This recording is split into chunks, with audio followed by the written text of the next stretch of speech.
at any time, or unincluded or unwelcome for any reason, or anything weird is going on, or somebody says something crappy, just find somebody in a blue shirt, and they will definitely help you out.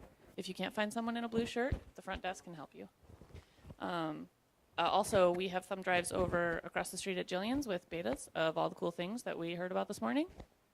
So that's a cool thing to check out later if you want to. Our next speaker is the co-host of the Unprofessional podcast, and also the designer behind Vesper. So please give a hand to Dave Wiskus.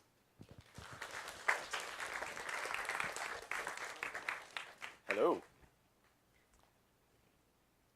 Good afternoon. It's afternoon now. Or morning, whichever. Depending on where you're from. This is a new clicker to me, so if I get this wrong, bear with me. How's everybody doing today? Good? Not a lot of enthusiasm so far. So here's what I'm going to do. I want to dial up the enthusiasm just a little bit.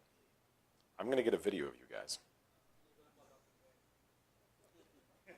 Condre right now. I'm going to take a video. What I want to do, this is for my mom. I want you guys to clap and applaud and be excited as if this thing ended and it went really, really well.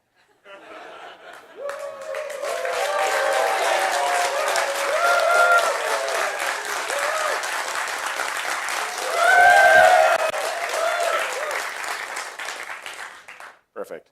Now I want you to boo me.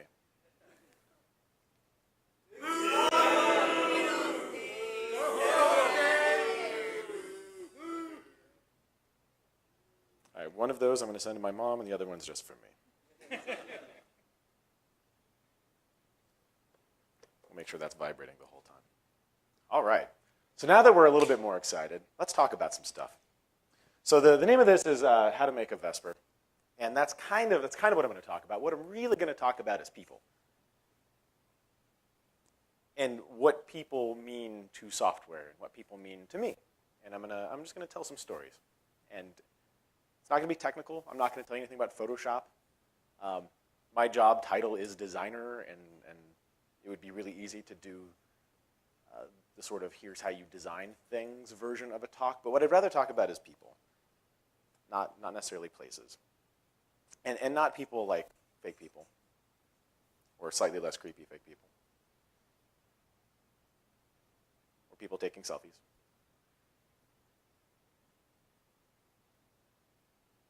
A little bit about me. I'm Dave. I'm a designer at Q Branch. I work on an app called Vesper.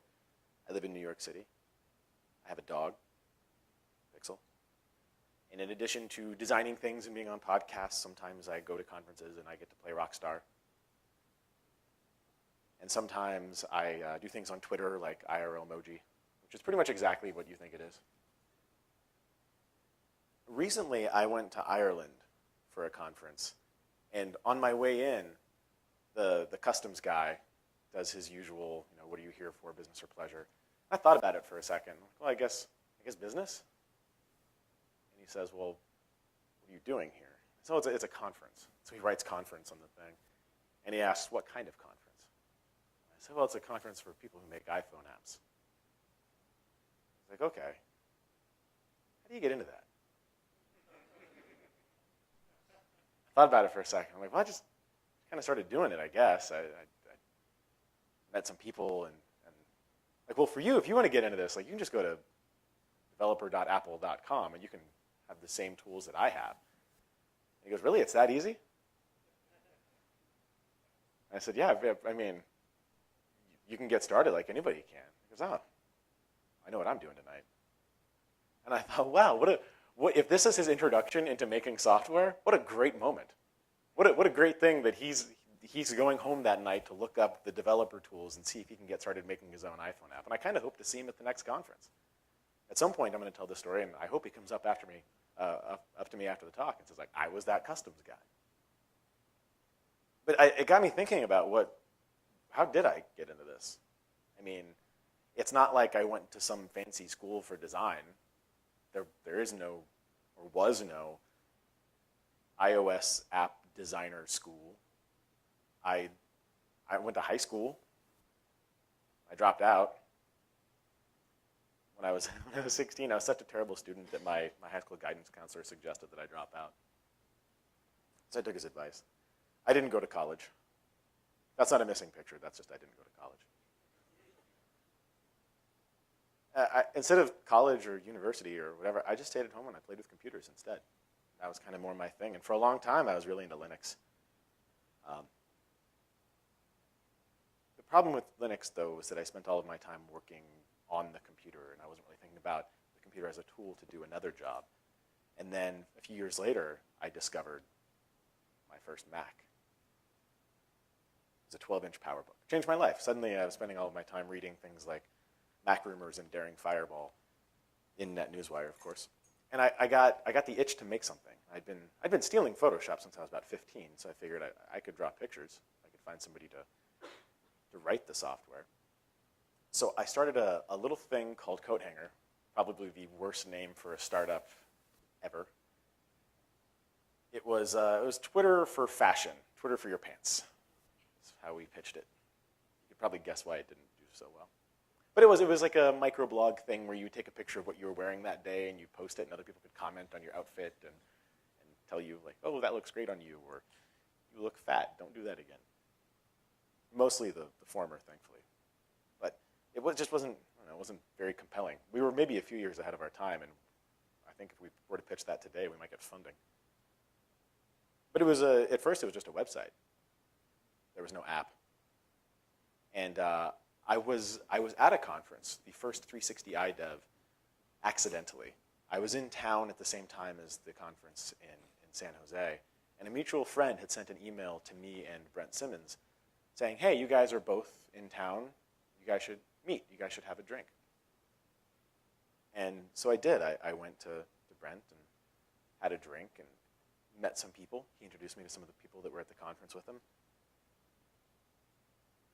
And the thing that I noticed about all these people is how happy they seemed. They seemed so excited just to be there, to be doing what they were doing. And I'd never really seen anything like that before. I'd never seen people so content with their job. And I thought, well, I need to do this. This should be my job. I need to get into this world. And I just kind of kept hanging out with Brent. But while I was there, I met a guy, and I asked him, like, well, I'm doing this thing, this social network for clothing sort of deal, and we could use an app. You make apps, like, ballpark it from, like how much of a cost am I looking at to get an app made? And at the time, I didn't know any better, something like a couple grand. And he responds, we can't even start this conversation for under $30,000. I'm like, oh, well then. And he goes, here's my advice. Go buy a book on iPhone development and just learn how to do it. So I went home from the conference and I told the guy that I started this thing with, hey, we need an iPhone app and it's going to be really expensive. We're just going to have to make one ourselves. Let's go buy a book. So we bought a book and he learned to code and I kept doing Photoshop-y things. And almost to the day, 1 year later, the guy who gave me that advice acquired our company. The app itself was not exactly my best work, but at the time, it felt like something. It was pretty terrible, but it got less terrible over time, and eventually we started making other things. We started making apps for other people, for their services. And that took us down this path of kind of forgetting this, and we forgot about the social network thing, because what we really liked doing was making iPhone apps. And the idea of being able to do that as a job, that was pretty cool. And so when we got acquired, that was the moment where we went from being hobbyists to being people who make apps, people like professionals. And so now, a few years later, the things that I've done, I mean, I've done some things I can talk about. I've done some things that I can't talk about. But before I knew it, I had my hands on all kinds of stuff. About a year and some change ago, I found myself looking for a new project. And my friend, Justin Williams, with his stuffed unicorn there, he mentioned an idea that John Gruber had pitched to him for a to-do list app. And I was looking for a project, he was looking for a project, and it was, hey, if we did this, it would be a good way to get maybe a little bit of attention. It's not a tough project to pull off. Should we do this? And, yeah, sure, why not? Sadly, Justin wound up being busy with real work, and we never got around to doing anything more than some Photoshop documents. But then, not long after that, I was talking to Brent Simmons and John Gruber about the idea of doing a side project together. And I said, well, I have this, like some Photoshop work from the thing that we were working on. We looked at it and it was, well, that's a start, but we don't really want to make a to-do list app. And we started talking through our first real iteration session of, well, maybe if we did things this way, or maybe we could do things this way. And we just threw the idea out and we started building it back up from the ground. And we realized that the idea itself was good, but it shouldn't be to do so much as it is just getting ideas down on paper, so to speak. And this was at the Singleton conference, the very handsome guy English. And if not for not just meeting Brent and being introduced to the world of iOS people, but meeting people along the way, meeting my friend Guy, who invites me to come to this conference, and having this chance meeting where we're sitting down to talk about a side project that ended up becoming our main project and has become my day job, I wouldn't be here. I wouldn't have the opportunity to do these things. And the earliest versions of Vesper, what became Vesper, looked very, very different from what it looks like today. But we talked about to do versus what we really wanted to accomplish, and at the end of the conversation, we'd sort of deconstructed the thing and built it back up. Our first real design meeting.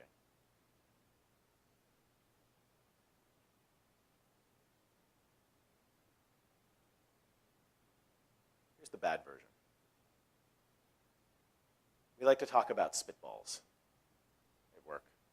We do this thing where if there's an idea that's not a good idea, or not yet a good idea, we try to focus on the yet part. Here's the bad version. What happens when you say here's the bad version is you take all the steam out of somebody wanting to point out what's wrong with the idea. Hey guys, spitball. What if we did this? And sometimes people like us, it's really easy to go, well, yeah, but. And here are all the problems with your idea. But when you say here's the bad version, just a spitball, just throwing it out there, you're not inviting people to criticize. You're inviting people to, instead of saying, yeah, but, say yes, and. Like, yeah, and maybe we can do things this way, or maybe we can twist it this way, make it a little bit better. So instead of criticizing each other, we end up in a place where it's collaborative. And when we look at Vesper, the process of making this thing, see if my slide's going to work. There we go. You start a conversation with here's the bad version. You give yourself license to fail. And you give your teammates license to give you honest feedback. An idea is a seed. You can plant the seeds, and some will sprout. Others never do. Sometimes the best stuff starts with a bad idea. For an example of bad ideas, take a look at a slide that takes a full minute to get through. We're really big on animations. These are iterations of what the app looked like in its development stages. A little different from what it turned out to be. Yeah. So it's really easy to say things like great artists steal, which is us stealing that from Steve Jobs, who stole it from Picasso or whoever. In the early days, a lot of our time was spent doing two things. We were working on Vesper, and we were playing letterpress. Probably sometimes playing letterpress more than working on Vesper. And what we learned pretty quickly is that great artists steal from Lauren Brichter. Because at the time, we were looking at letterpress and we're thinking, there's something here. There's something about this style of UI. It's so stripped down. Like the game itself, you could almost say, had no real UI, but it had so much character. It didn't feel stripped down. It just felt pleasant. It felt basic, but in a good way. It wasn't trying too hard to impress you, and the gameplay itself is what stood out. So amazingly clean. It was just a simple, minimalist style kind of jumped out at us. Now, this can work in some cases. Works really well for a game, but for a utility app like what we were working on, usually the UI is pretty straightforward visually. There's not a lot of room for flourish. But we decided to kind of go nuts and see if we could pull it off. We studied the colors, we studied the shapes, the animations, hoping to find the right recipe for how these elements could get pulled together. One of the things that we stared at a lot were watches. It's really easy in the software business to get all of your inspiration from other software. And the thing that it feels like we miss when we do that is the human component.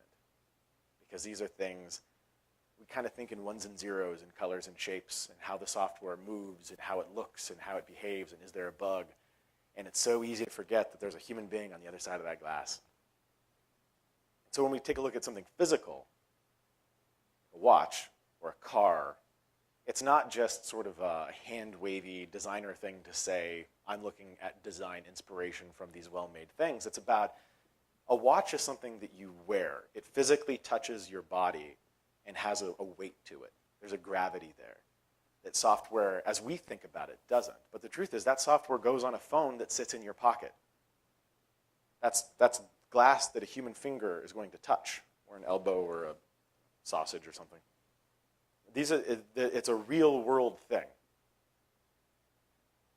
So we took a look at watches, one, because of the physical connection, two, because they have to be simple. There's only so much room on the face of a watch to put stuff. And in the world of watches, they're not called features, they're called complications. And that's a pretty good lesson to learn. It's a concern about how much crap are you putting on their equivalent of a screen. Plus, we just kind of liked watches. There's a personal connection that you have with a watch. Maybe it's your grandfather's pocket watch, which was handed down through a series of hilarious events before you got it. Maybe it's something your dad bought, or it was a gift from your wife or your husband. It carries a sentimental value that we never think about when it comes to software. And I don't mean that software should last forever, because it's not. What we do is not art, it's fashion, more so than a watch. What I mean is that there's still a person. There's still a person with their own thoughts, their own feelings, their own set of emotions, and their own good days and bad days. They're going to be using this thing. And it's so much better, it can be so much better, if you're thinking about the people rather than just the thing you're making.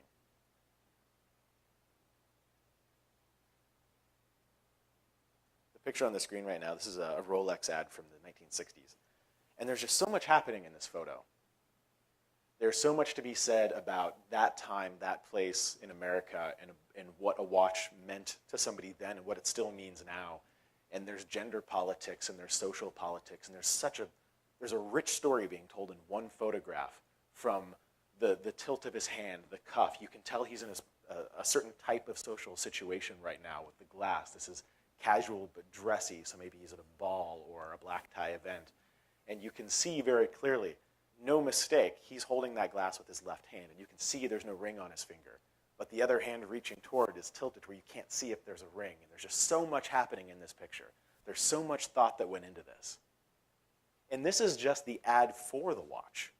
This says nothing about the thought or the care that went into making a thing that is supposed to make the guy who was looking at this ad in the 1960s want to buy this watch. We can, there's a whole separate thing about whether that's good or bad, but it's a story. They knew what they were making. As an ad, the product was very clearly made for its audience.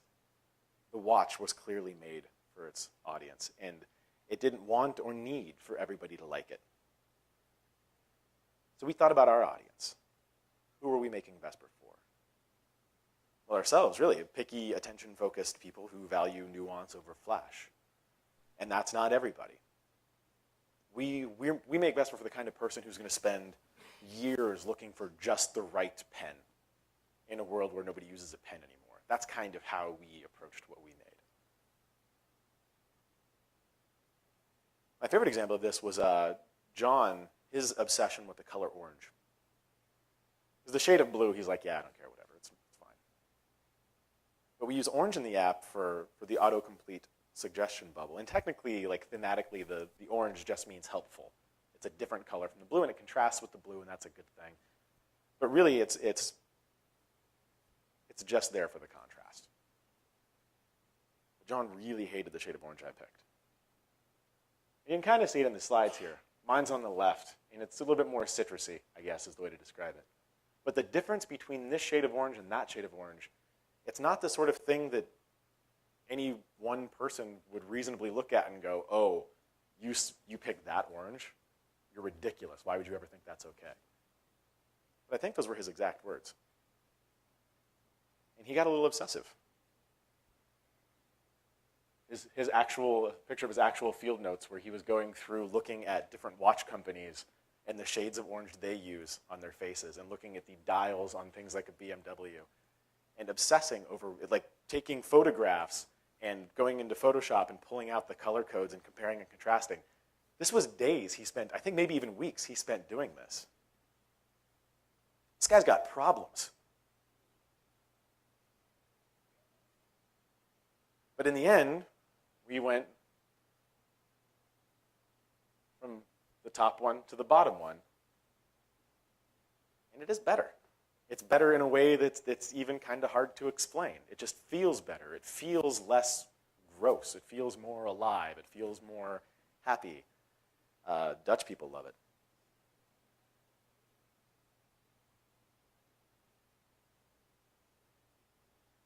Vesper is an app with a clear conscience.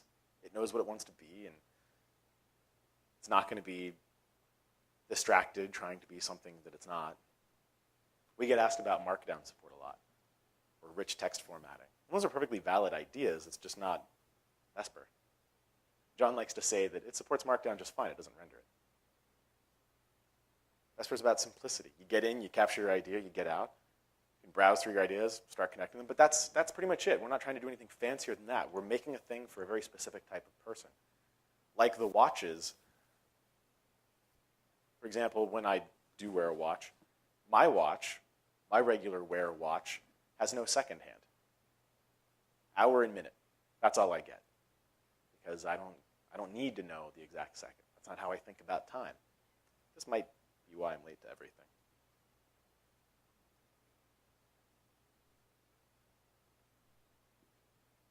That's why the first settings we ever introduced to the app were for typography. Not for the fancy sorts of things that an app would normally give you access to, like passcode locking or any of these things. Just the things that we thought people should care about. That we thought people would care about. The type of person who would understand what it is we're doing and grab onto it. At the end of the day, shipping is a feature. You have to make decisions about what goes into the app, what doesn't go into the app. And sometimes you have to ship without a very obvious feature. And sometimes you have to spend months and months and months building that feature. And if you're really lucky, on the day you give a talk, Apple releases something called CloudKit, and you have to answer a bunch of questions about whether or not you should have built your own syncing system. So you can all look forward to Brent's talk right after mine.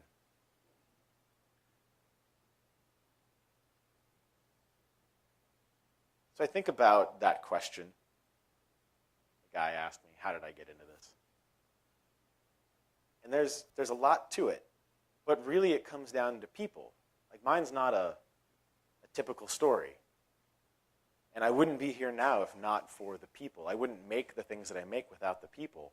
So it's important to me to, and not just in sort of a pithy or glib kind of way, honor that.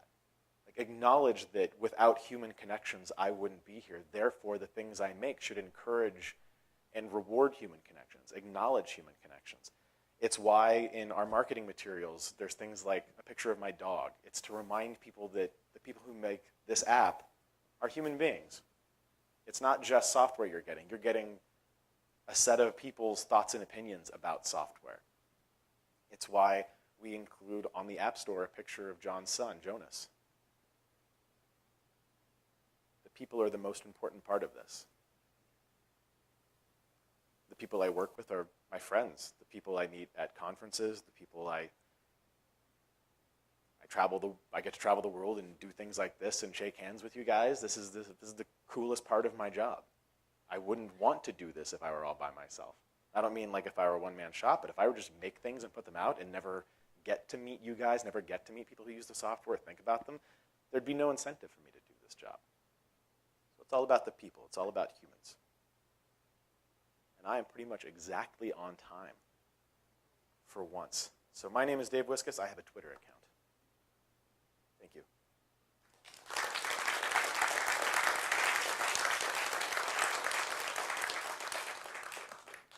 Somebody going to come take my microphone or something?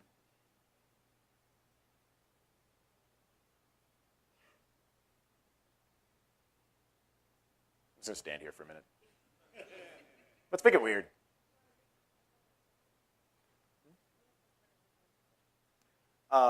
What I'd rather do instead of a Q&A, developer.apple.com, and you can have the same tools that I have. And he goes, really, it's that easy?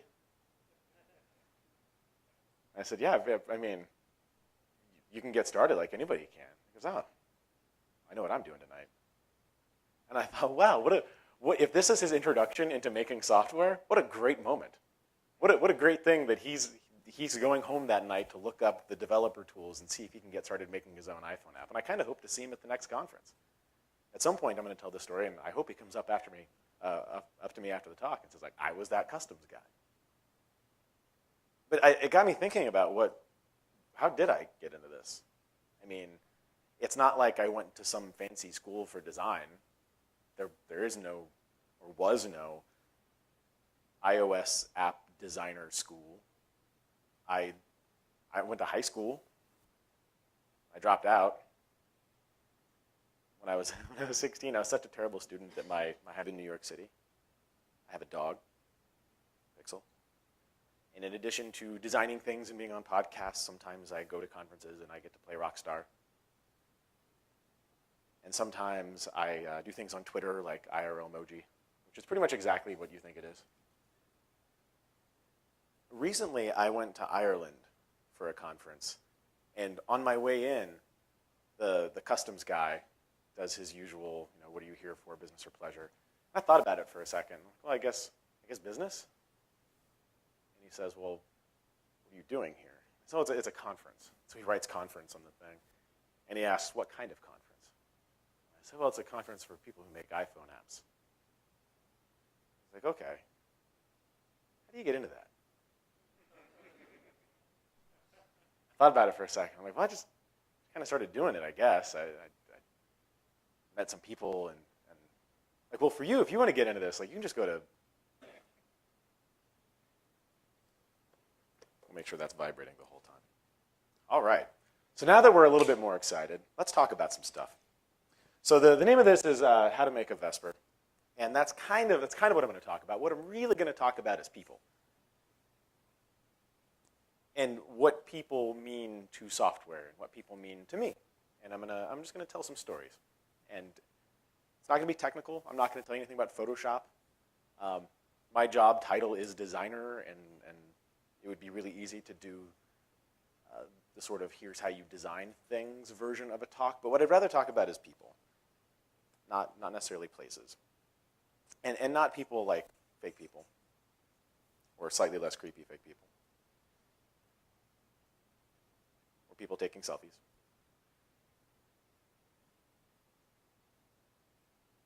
A little bit about me. I'm Dave. I'm a designer at QBranch. I work on an app called Vesper. I live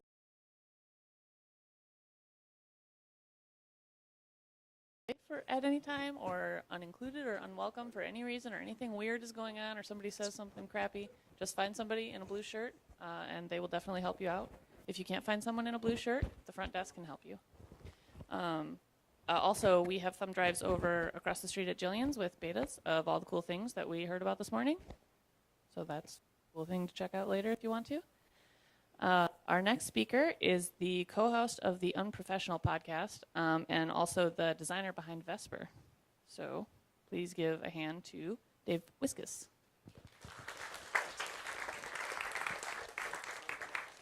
Hello. Good afternoon. It's afternoon now. Or morning, whichever, depending on where you're from. This is a new clicker to me, so if I get this wrong, bear with me. How's everybody doing today? Not a lot of enthusiasm so far. So here's what I'm going to do. I want to dial up the enthusiasm just a little bit. I'm going to get a video of you guys.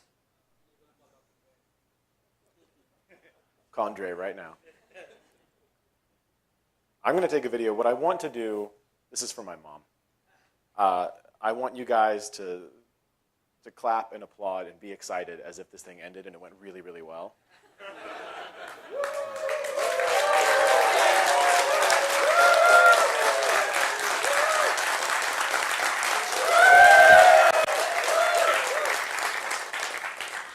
Perfect. Now I want you to boo me.